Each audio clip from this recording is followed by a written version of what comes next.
오늘 함께 나눌 말씀은 전도서 4장 말씀입니다. 오늘 함께 나눌 말씀은 전도서 4장 구약 951면입니다. 오늘 말씀 저와 성도님들 한 절씩 교독하겠습니다. 두 사람이 한 사람보다 나음은 그들이 수고함으로 좋은 상을 얻을 것임이라. 혹시 그들이 넘어지면 하나가 그 동물을 붙들어 일으키려니 홀로 있어 넘어지고 붙들어 일으킬 자가 없는 자에게 화가 있으리라. 또 두 사람이 함께 누우면 따뜻하거니와 한 사람이면 어찌 따뜻하랴. 한 사람이면 패하겠거니와 두 사람이면 맞설 수 있나니 세 겹줄은 쉽게 끊어지지 아니하느니라. 아멘. 이번 주말이면 드디어 우리 교회가 1년 넘게 기도하며 기다리던 새 성전으로 이사를 하게 됩니다. 너무나도 기쁜 소식은 오늘 6시에 사용 승인 필증이 발급되었다고 합니다. 우리 교회 건축을 시작부터 끝까지 계획하시고 한치의 오차도 없이 이끄시는 주님께 감사의 박수를 올려드립시다. 여러분, 이제 수요 예배도 찬양을 크게 박수치며 할 수 있고 눈치 보며 예배를 드릴 수 있다는 점이 참 기대가 되고 기다려지는 것 같습니다. 그런데 저는 왠지 모르게 마음이 조금 이상하고 여러 가지 생각들이 스쳐가는 것 같습니다. 돌이켜보면 제가 우리 교회에 부임하고 얼마 지나지 않아 이사해야 한다는 것을 들었던 것이 참 엊그제 같습니다. 그때 저는 속으로 이렇게 생각하였습니다. 와, 이사 어떻게 할까? 처음 경험하는 건데 이 교회에 짐이 얼마나 많을까? 또 부서실도 유치부도 디자인을 해야 되는데 어떻게 디자인을 해야 할까? 라고 하면서 되게 많은 부담이 있었던 기억이 납니다. 그런데 벌써 1년이 지나서 이렇게 다시 들어갈 날을 눈앞에 두고 있습니다. 여러분은 1년 전에 대체 예배 장소로 이사하던 날을 기억하십니까?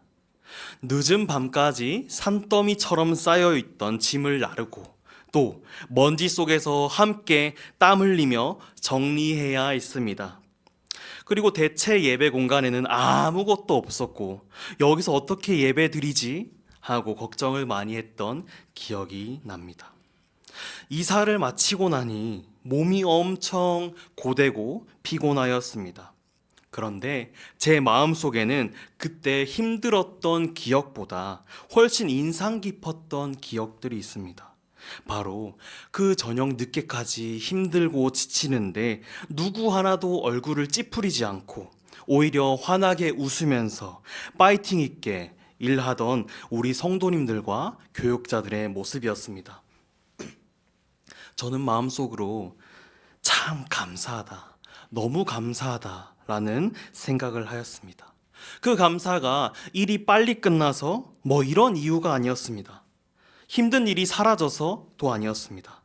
정말 힘든 순간이었지만 모두가 웃음을 잃지 않고 함께 일할 수 있다는 그 상황이 너무나도 감사하였습니다.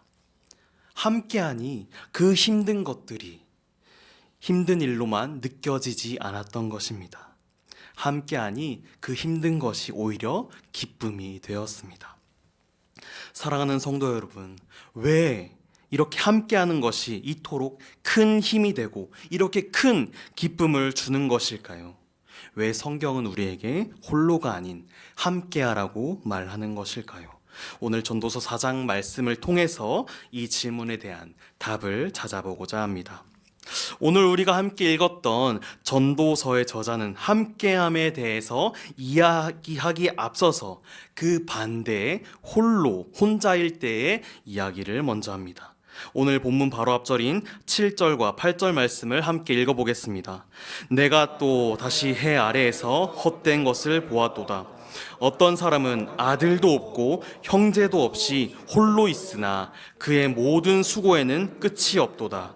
또 비록 그의 눈은 부요를 족하게 여기지 아니하면서 이르기를 내가 누구를 위하여 이같이 수고하고 나를 위하여는 행복을 누리지 못하게 하는가 하여도 이것도 헛되어 불행한 노고로다. 아멘. 이 구절을 보면 참 쓸쓸한 한 사람의 이야기를 하고 있습니다. 그는 곁에 마음을 나눌 사람도 아들도 힘이 되어줄 형제도 없습니다. 그럼에도 그는 멈추지 않고 열심히 일하고 쉼없이 달려가며 끊임없이 수고하는 사람이었습니다. 하지만 그렇게 열심히 수고하며 살아왔는데 그의 마음에는 만족함이 없었습니다. 그러던 어느 날 이 사람은 끝없이 수고하고 분주했던 삶에서 잠깐 멈춰서 자기에게 질문합니다. 내가 누구를 위해 이렇게 일하고 있는 거지? 이렇게 해도, 이렇게 열심히 살아도 행복하지 않은데 이게 무슨 의미지? 그는 겉으로 보기에는 참 부유하고 성실한 사람처럼 보였습니다. 그런데 오늘 말씀은 그의 인생을 향해서 헛되어 불쌍한 노고일 뿐이다 라고 말씀합니다. 왜일까요? 그가 왜 불행하다고 말하는 것일까요? 그의 수고가 부족했고 그의 부가 부족해서가 아니었습니다. 그의 수고를 함께 기뻐하고 함께 나눌 대상이 없었기 때문입니다.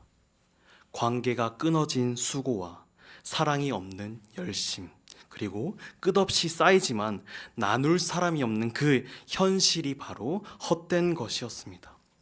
성도 여러분, 이 이야기가 수천 년 전에 옛날에 한 사람의 이야기로만 들리십니까? 그의 삶은 오늘날 우리가 살아가는 모습과 참 많이 닮아 있습니다. 개인주의라는 이름 아래에서 우리는 점점 더 혼자 각자의 성공을 위해서 치열하게 경쟁하며 살아갑니다.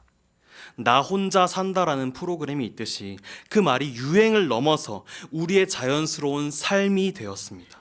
그리고 나만 아니면 된다는 생각이 우리 사회에 만연해 있습니다. 제 개인적인 이야기이기도 하지만 약 10년 전 제 대학교 이야기입니다. 저는 대학교 시절 소위 말하는 인싸라고 불릴 정도로 학부의 많은 선 후배들과의 관계를 가졌습니다. 모두와 친하게 지내고 모두의 고민을 들어주고 그렇게 살아왔습니다. 그런데 제가 정말 힘들고 제가 정말 지칠 때 제 이야기를 할 사람이 없었습니다. 그 한 사람을 찾는 것이 너무 어렵게만 느껴졌습니다. 왜냐하면 너무 얕고 너무 많은 관계를 맺어온 탓이었습니다. 그때 저는 이렇게 생각했습니다. 정말 내 사람은 누구였던 걸까? 나는 지금까지 무엇을 위해 이 많은 관계를 맺었던 걸까? 그때 깨달았습니다. 그 많던 친하다고 생각했던 사람들 중에서 내 이야기를 들어줄 사람은 단 한 사람도 없었구나.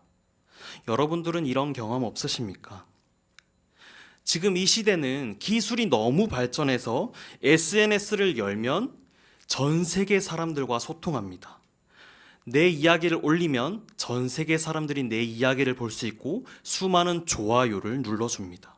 그런데 정작 내 마음의 힘듦을 이야기할 사람은 점점 더 어려워진, 찾기 힘든 시대를 살아갑니다. 인터넷 속에 수많은 팔로워들, 내 삶을 듣고 싶어 하는 사람들은 있지만 내 힘든 이야기를 듣고 싶어 하는 사람들은 사라지고 있습니다. 여러분은 전도서에서 말하는 사람처럼 여러분들도 끝없이 노력하고 열심히 달려가고 있지만 허무함을 느끼고 계시지는 않으십니까? 8절에서 말하는 이 사람이 불행했던 이유는 그의 수고를 함께 기뻐하고 함께 나눌 사람이 없었기 때문입니다. 이처럼 관계가 끊어진 수고가 목적을 잃어버린 이 열심이 끝이 허무함이라면 하나님께서는 우리에게 어떤 것을 보여주고자 하셨던 것일까요? 오늘 말씀은 그 해답이 바로 관계의 회복에 있다고 말합니다. 그것이 바로 이어지는 9절부터 시작되는 함께함의 능력입니다. 9절은 이렇게 말씀합니다. 두 사람이 한 사람보다 나음은 그들이 수고함으로 좋은 상을 얻을 것임이라. 함께 수고할 때 능력은 배가 됩니다. 성경은 그저 함께하면 좋다고 막연하게 이야기하지 않습니다. 더 낫다고 분명히 말씀하고 있습니다. 그리고 그 이유는 함께 수고할 때 좋은 상을 얻기 때문이라고 설명하고 있습니다. 여기서 좋은 상은 단순히 일의 대가로 받는 월급이나 보너스를 의미하지 않습니다. 히브리어 원문을 보면 이 좋은이라는 단어는 토브라는 단어입니다. 여러분, 토브라는 단어 들어본 적 있지 않으십니까? 바로 창세기 1장에서 하나님께서 천지를 창조하시고 그 세상을 보며 보시기에 좋았더라 라고 말씀하실 때 사용하였던 그 단어입니다. 이 단어는 단순히 괜찮다의 의미를 넘어서 하나님이 보시기에 선하고 아름다우며 가치 있고 또 기쁜 것을 포함하는 아주 다양한 의미를 가지고 있습니다. 즉, 우리가 땀을 흘리며 함께할 때 얻는 좋은 상이란 단순히 일에 대한 좋은 결과물이 아니라 그 과정 속에서 하나님이 보시기에 선한 것, 또 보람, 기쁨, 그리고 서로를 향한 유대감이라는 훨씬 더 가치 있는 것을 얻게 된다는 뜻입니다. 오늘 본문은 두 사람이 한 사람보다 나음은 그들이 수고함으로 좋은 상을 얻을 것임이라고 말씀하는데 왜 두 사람이 한 사람보다 낫다고 하는 것일까요? 그냥 단순히 노동력이 2배가 되니까 일까요? 아닙니다. 성경이 말하는 것은요, 그것보다 더 이상의 것을 말씀합니다. 세상에서는 이것을 시너지를 낸다라고도 표현을 하는데요. 1 더하기 1이 무엇일까요? 2입니다. 그런데 시너지를 낸다는 것은 1 더하기 1이 3 이상의 것을 낸다라고 말합니다. 성경은 이것에 대한 이유를 깊이 설명하는데 우리가 함께 수고할 때 거기에 하나님께서 부어주시는 은혜가 더해지기 때문입니다. 저는 어제 새 예배당에 들어갈 장의자를 우리 성도님들과 함께 옮기는 시간을 가졌습니다.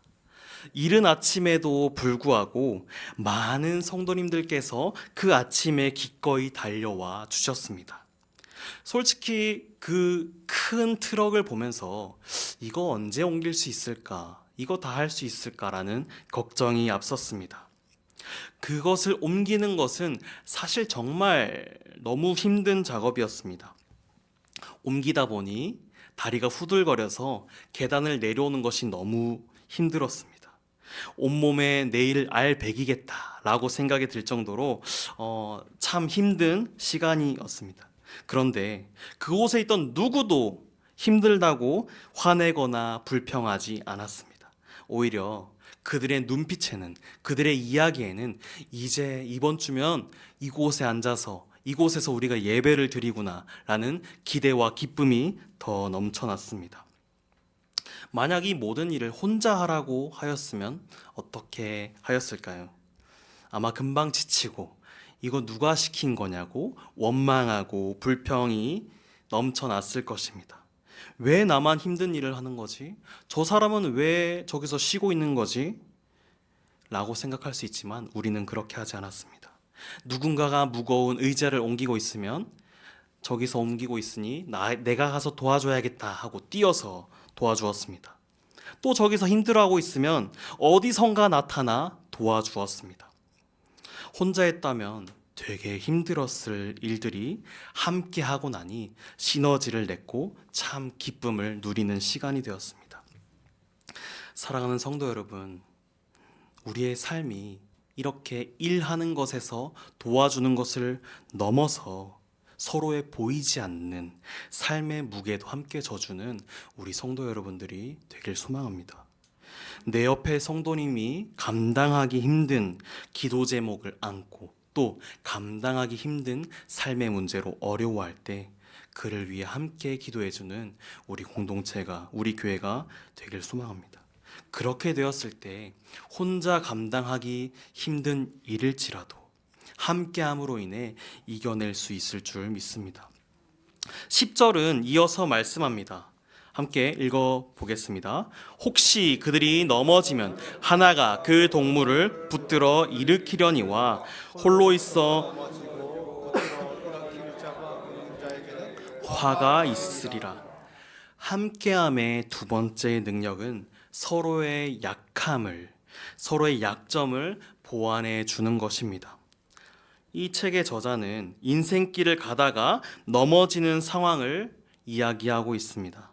여기서 넘어지는 것은 단순히 발을 헛디뎌서 넘어지는 것을 의미하지 않습니다. 예기치 못한 질병들, 사업의 실패, 자녀의 방황, 관계의 단절같이 우리의 힘으로는 이겨낼 수 없는 인생의 어려운 순간들을 말합니다. 인생을 어느 정도 살아보신 우리 성도님들은 더 깊이 공감하실 것입니다. 살다 보면 참 내 힘으로 할 수 있는 것들이 없더라고 생각되는 막막한 순간들이 찾아오곤 합니다. 그때 저자는 가장 비참한 것이 넘어진 것이라고 말하지 않습니다. 넘어져 있는 나를 보고도 아무도 손 내밀어 주지 않는 것, 바로 그것이 가장 비참한 것이라고 말하고 있습니다. 히브리서 3장 13절은 이렇게 말씀하고 있습니다. 오직 오늘이라 일컫는 동안에 서로 권면하여 아무도 죄의 유혹으로 완고하게 되지 않게 하라. 하나님께서 이 땅에 교회를 세우시고 우리를 공동체로 부르신 가장 중요한 이유 중 하나가 바로 여기에 있습니다. 우리가 넘어졌을 때에도, 서로에게 넘어질 때에도 괜찮은 동력자가 되어주라는 것입니다. 인생이라는 길에서 넘어지지 않을 사람은 아무도 없습니다. 질병으로, 사업의 실패로, 자녀의 문제로 우리는 힘없이 넘어집니다. 그때 혼자였다면 어땠을까요? 분명 넘어져서 일어나지 못할 것입니다. 참 막막할 것입니다. 하지만 넘어진 우리의 손을 잡아줄 동력자가 있다면 그의 손을 다시 붙잡고 일어설 수 있는 힘을 얻게 될 것입니다. 그런데 성도 여러분, 넘어져 본 사람은 알 것입니다. 어떻게 성도의 도움으로 일어섰다 해도 넘어진 충격과 그 아픔으로 인해서 우리의 마음은 차갑게 되어버린다는 것을 말입니다. 일으켜 세워준 그 손길이 참 감사한데 그 얼어붙은 이 마음을 따뜻하게 녹여줄 온기가 필요합니다. 오늘 저자는 바로 그 부분을 놓치지 않고 함께함의 또 다른 능력을 이야기하고 있습니다. 11절 함께 읽어보겠습니다. 또 두 사람이 함께 누우면 따뜻하거니와 한 사람이면 어찌 따뜻하랴. 고대 이스라엘은 낮에는 참 더웠지만 밤이 되면 사막의 기온으로 뚝 떨어져서 매우 추웠습니다. 그래서 가난한 나그네들이나 목동들은 밤에 서로의 몸을 맞대어서 체온을 나누며 그 추운 밤을 견뎌냈습니다. 혼자였다면 그 혹독한 추위에 뜬 눈으로 밤을 지새워야 했지만 함께함으로 서로의 온기로 따뜻하게 안전하게 그 밤을 보낼 수 있었습니다. 이 말씀은 단순히 우리의 몸의 따뜻함만을 말하는 것이 아닙니다. 우리 마음의 온도, 우리 관계의 온도를 말합니다. 예기치 못한 질병이 주는 우리 안에 마음의 서늘함, 믿었던 사람과의 관계가 틀어졌을 때 우리 안의 마음이 차가워지는 그런 마음들 말입니다. 이런 마음의 추위는, 상처받은 마음의 그 차가움은 세상의 방식으로는 녹일 수 없습니다. 세상은 종종 우리의 그 아픔을 위로하기 위해 힘내, 괜찮아질 거야 라고 이야기합니다. 그런데 정말 힘들 때 그 이야기를 들었을 때 힘이 되기도 하지만 힘내라는 말이 힘이 되지 않고 괜찮아질 거야 라는 마음, 그 말은 겪어보지 않았는데 너가 어떻게 알아? 라고 생각하게 되기도 합니다. 바로 그때 우리에게 필요한 것은 그런 거창한 해결책보다, 그러한 말보다 그저 곁을 지켜주는 옆 사람에게 온기입니다. 우리는 곧 있으면 이번 주면 새 성전으로 들어가게 됩니다. 그런데 아무리 좋은 난방 시설을 갖춘 건물일지라도 그 안에 성도들 간의 온기가 없다면 그저 차가운 공간에 불과할 것입니다. 반대로 조금은 부족한 공간일지라도 서로를 아끼며 사랑해주는 온기가 가득하다면 그곳은 세상에서 가장 따뜻한 교회가 될 것입니다. 우리 교회가 이 침산동에서 가장 따뜻한 교회, 누구든 들어오기만 하면 그 온기를 느낄 수 있는 꽁꽁 얼었던 마음이 녹아내리는 그런 교회가 되길 소망합니다. 그런데 성도 여러분, 우리의 힘만으로는 이 온기를, 이것을 지켜낼 수 없습니다. 사람의 정은 때때로 식기도 하고 우리의 결심은 연약하여서 무너지기도 합니다. 그래서 오늘 본문은 가장 결정적이고 완벽한 연합의 비밀을 마지막 12절에서 말씀합니다. 12절 함께 읽어보겠습니다. 한 사람이면 패하겠거니와 두 사람이면 맞설 수 있나니 세 겹줄은 쉽게 끊어지지 아니하느니라. 아멘. 예수님이 함께 하실 때 우리는 가장 완벽한 연합을 이룹니다. 12절은 두 겹줄도 강한데 세 겹줄은 결코 끊어지지 않는다고 말씀합니다. 이 세 겹줄이 바로 예수님인 것입니다. 우리는 참 연약합니다. 우리는 서로 사랑하지만 때로는 상처 주기도 하고 오해하기도 하고 무너지기도 합니다. 하지만 예수님께서 우리 안에 계실 때, 우리의 관계 한가운데 계실 때 예수님의 사랑으로 우리 서로를 묶는 세 번째 줄이 되어 주실 것입니다. 예수님은 홀로 십자가를 지심으로 우리가 다시는 홀로 살지 않도록 하셨습니다. 그분의 피로 우리가 하나 되게 하셨고, 복음은 이제 더 이상 우리를 나 혼자 살아가는 존재로 두지 않으십니다. 에베소서 2장 22절 함께 읽어보겠습니다. 너희도 성령 안에서 하나님이 거하실 처소가 되기 위하여 그리스도 예수 안에서 함께 지어져 가느니라. 우리는 예수 그리스도 안에서 하나로 연결되어 하나님의 집이 되어가는 존재입니다. 성도와 성도의 연합은 우리의 노력으로 완성되지 않습니다. 우리의 결심만으로 완벽해지지 않습니다. 주님이 우리 가운데 계실 때, 주님께서 십자가의 사랑으로 우리를 하나로 묶어주실 때 우리는 세상이 끊을 수 없는 강력한 세 겹줄의 공동체가 될 것입니다. 성도 여러분, 성전은 벽돌로 지은 건물이 아니라 바로 예수님 안에서 함께 지어져가는 우리 자신입니다. 한 가지만 기억하시길 바랍니다. 진짜 중요한 것은 새 건물에 들어가는 것, 그 새 건물이 아니라 성전과 우리, 그리고 우리 안에 함께 계시는 예수님인 것입니다.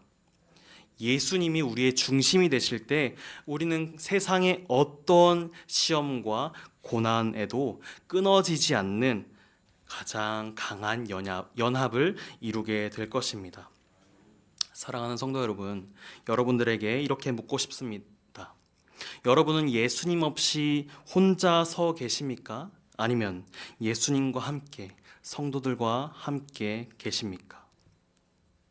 예수님이 중심 되시는 그 세 겹줄의 삶 안에서 우리는 진정한 회복과 능력, 연합을 경험하게 될 것입니다. 내일부터 본격적으로 이사가 시작됩니다. 그리고 토요일에는 마지막 청소가 진행됩니다. 이 시간 동안 오늘 말씀처럼 함께 땀 흘리며 하나님께서 보시기에 좋은 그 함께함의 기쁨을 맛보고 혹시 무거운 짐을 지고 가는 성도들이 있다면 함께 가서 도와주는, 손 내밀어 주는, 서로에게 따뜻하고 격려하고 온기가 되어주는 우리 모든 성도님들이 다 되시길 소망합니다. 그리하여서 단순히 건물을 새 장소로 옮기는 것을 넘어서 우리의 관계가 예수 그리스도라는 세겹줄로 더욱더 단단히 묶이는 계기가 되길 소망합니다. 오늘 말씀을 기억하시면서 함께 지어져가네 함께 찬양하기